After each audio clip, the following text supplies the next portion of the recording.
Akibat lonjakan pendaftar yang tinggi, membuat server SPMB untuk tingkat SD dan SMP sempat mengalami gangguan.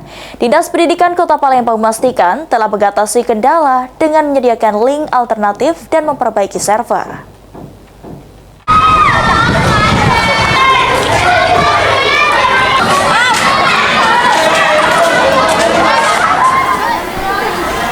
Seleksi penerimaan murid baru SPMB yang dibuka Dinas Pendidikan Palembang untuk tingkat SD dan SMP secara online sempat mengalami gangguan. Hal ini disebabkan banyaknya masyarakat yang mendaftarkan anaknya sekolah.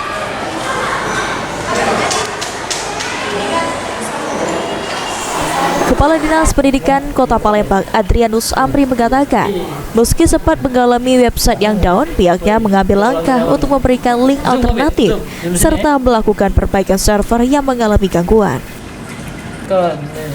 Selain itu, Amri menghimbau kepada orang tua siswa jika terdapat kendala untuk datang ke posko SPMB sekolah tujuan atau posko SPMB Dinas Pendidikan Palembang.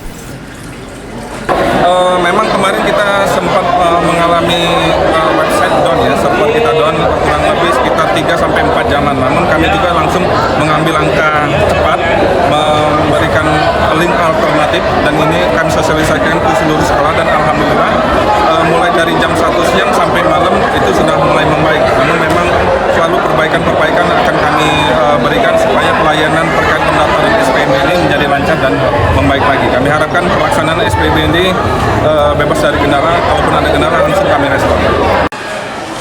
Sementara itu, untuk formasi SD dan SMP dibuka 3 jalur, yakni domisili, mutasi, dan perpindahan orang tua wali, serta prestasi yang dibuka sejak tanggal 10 hingga 14 Juni 2025.